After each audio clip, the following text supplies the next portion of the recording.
At one point or another in your career, you're going to be asked to write a report for your boss, your board, or other stakeholders. It'll bring back memories of high school or college when you needed to prepare a research report. I've certainly faced that challenge many times during my work history, and most recently when I wrote my latest book. Whether it's a report for school, work, or a book you want to write, the techniques are similar. I found a method that worked very well for me, even though it was too late to help me in school.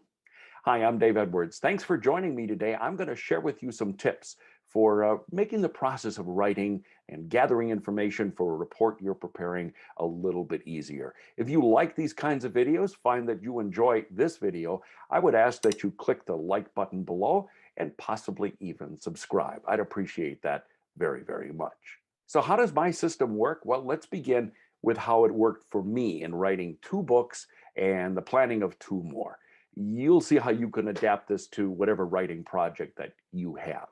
Research, of course, is the very first step. Several years ago, I decided that I wanted to write 2 books. The first was advice for people who wanted to become managers in my field of public media.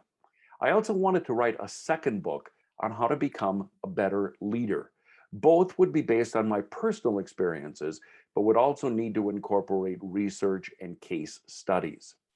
I created 2 digital folders in Evernote, which I use extensively for many professional and personal projects, but you could also create a paper folder for each of your planned writing projects.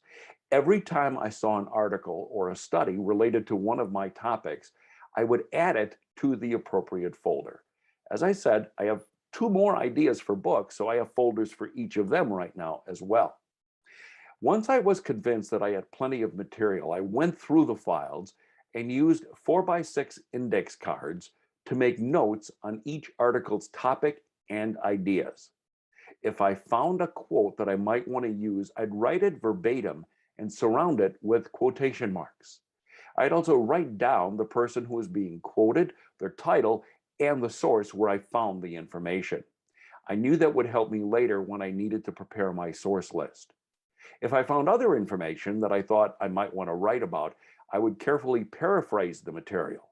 Paraphrasing helps me by putting information into my own words and avoiding the possibility of plagiarism. So the next step is the organization step. I begin grouping all of my index cards into subcategories. I just spread them out on a table in my office so I can see them all. That helps me see the flow of the different subtopics. And it also illustrates if I'm missing something. If I'm missing certain areas, I know that the research phase needs to continue. As part of the organization phase, I begin to outline each area. I do that in writing. This allows me to write possible thesis statements. That's really the first time where I can see the book's draft structure. It's starting to come together. Now, at this point, I have to decide whether my topic is too broad, too narrow, or if I'm on a track that will make me and my readers happy. If you get to the point where you're happy with the direction, the fun begins. You need to start the writing process. Every writer seems to have a system. Some insist that they need to start writing for 2 hours beginning at 5 in the morning. Others are night owls. For me, I know that I'm really at my best mid-morning. So when I started writing both of my books, I set aside a couple of hours every morning beginning at around 9 in the morning. I treated it like it was a job or a meeting that was a fixture on my calendar. I tried but was not successful at writing in coffee shops. I love feeling comfortable in my home office, but it can't be too quiet either. I need a little music in the background. I don't use any fancy writing programs. I've played around with Scrivener and many writers use it. I know they swear by it.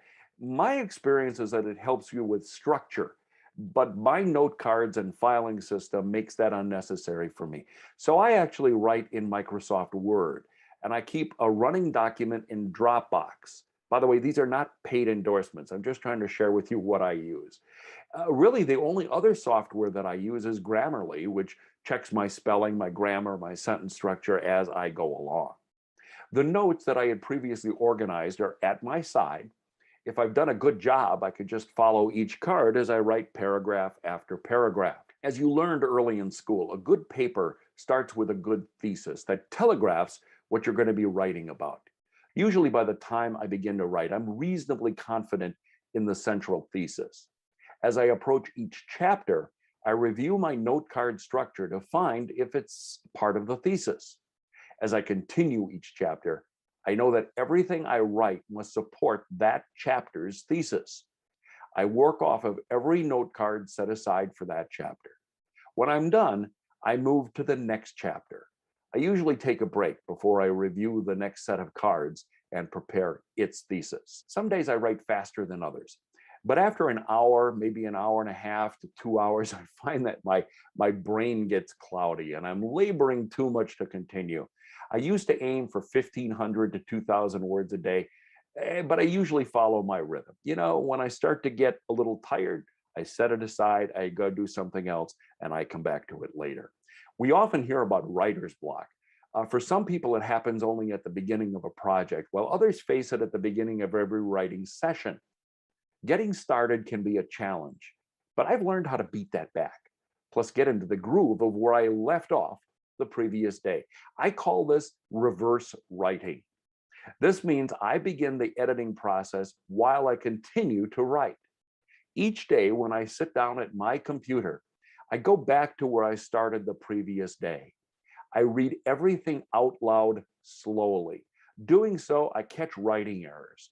I find things that made sense as I was writing them, but now in retrospect, I need to clarify. I make the necessary corrections. Eventually, I've gone through everything from the previous day and I'm ready to start writing new material. Using this reverse writing process means that I've already completed the first edit by the time I'm done writing the book. I know I'm done when I've gone through all my note cards and other documents that I've set aside early in the process. I'm confident that I may need to add material later, but for now, I'm ready for the next important step. At that point, I put the files away. Frankly, I'm pretty tired of the content by this point in time. I need a break. Depending on how much time I have before I have to send it to my editor, I let it set for a week. Not only does this give me some time away from my daily writing routine, but it will also allow me to read it with a fresh set of eyes once I'm ready to pick it up again. I print out the manuscript for the first time. I do this because I seem to catch more errors, gaps, and things that don't make sense when I read something on a printed page rather than on a computer screen. I take my time and I read from beginning to end. I mark up things that I want to come back to edit later. I don't fix or rewrite. Instead, I just mark up the pages. And once I'm done with my second edit, I go back to my computer and make any necessary fixes. If I find I'm missing information, I can add it later. Following this, I submit the entire document to my editor. The type of editor you want depends on the kind of project. I tell the college students I teach so they can have a peer read the document. If you have a friend who's a good reader, let them be an objective reader. If you're working under contract with a book publisher, they will assign you to a professional editor. If you're independent, many professionals will provide that function for a fee. No matter who functions as your editor, they will provide you with valuable feedback. If they challenge the information you cite, you may need to go back and do some additional research, and at a minimum, you will be making more edits.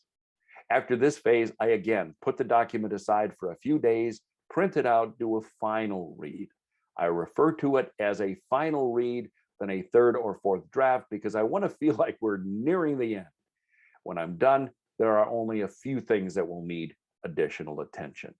This will be the time when you start to second guess what you have written. It's a nagging feeling that most writers will admit having, but the process you followed will make sure that you've done your best from the moment you crafted your first thesis statement or even conceived the project.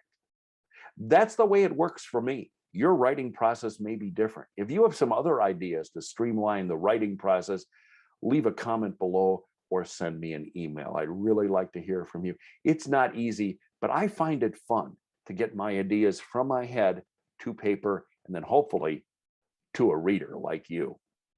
Speaking about reading and writing, I write a weekly newsletter on productivity, leadership, and management, and I'd love to send a copy to you. All you got to do is send me an email or go to my webpage, daveedwardsmedia.com. go to the contact page, send me a note. I'll be happy to add that to you. And while you are at my website, here comes the shameless plug. You could look at the books that I have authored. There's, as I say, more in the works, but if you're interested in any of them, click on the link, purchase a copy. I'd love to have you as a reader as well. I'm Dave Edwards. Thanks very much for joining me.